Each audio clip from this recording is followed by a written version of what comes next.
गुरुकुल में शिक्षा प्राप्त कर रहे शिष्यों में आज काफी उत्साह था। उनकी 12 वर्षों की शिक्षा आज पूर्ण हो रही थी और अब वो अपने घरों को लौट सकते थे।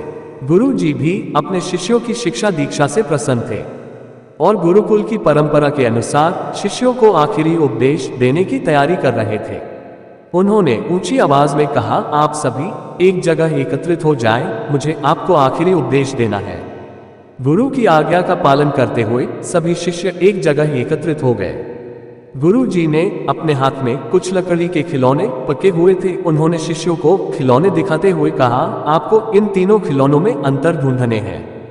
सभी शिष्य ध्यानपूर्वक खिलौनों को देखने लगे। तीनों लकड़ी से बने बिल्कुल एक समान दिखने वाले गुड्डे थे।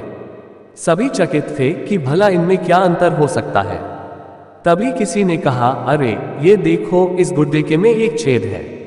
ये संकेत काफी था। जल्द ही शिष्यों ने पता लगा लिया और गुरु जी से बोले, गुरु जी, इन गुड्डों में बस इतना ही अंतर है कि एक के दोनों कान में छेद है, दूसरे के एक कान और एक मुंह में छेद है और तीसरे के सिर्फ एक कान में छेद है।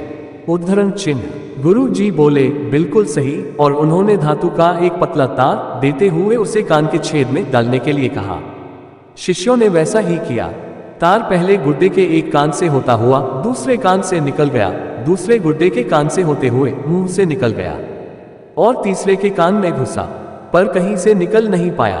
तब गुरु जी ने शिष्यों से गुड्डे अपने हाथ में लेते हुए कहा, प्रिय शिष्यों, इन 3 गुड्डों की तरह ही आपके जीवन में 3 तरह के व्यक्ति आएंगे। पहला गुड्डा ऐसे व्यक्तियों को दर्शाता है जो आपकी बात एक कान से सुनकर दूसरे से निकाल देंगे। आप ऐसे लोगों से कभी अपनी समस्या साझा ना करें। दूसरा गुड्डा ऐसे लोगों को दर्शाता है जो आपकी बात सुनते हैं और उसे दूसरों के सामने जाकर बोलते हैं, इनसे बचें और कभी अपनी महत्वपूर्ण बातें इन्हें ना बताएं। और तीसरा गुड्डा ऐसे लोगों का प्रतीक है जिन पर आप भरोसा कर सकते हैं और उनसे किसी भी तरह का विचार विमर्श कर सकते हैं, सलाह ले सकते हैं। यही वो लोग हैं जो आपकी ताकत है और इन्हें आपको कभी नहीं खोना चाहिए। उद्धरण चिन्ह।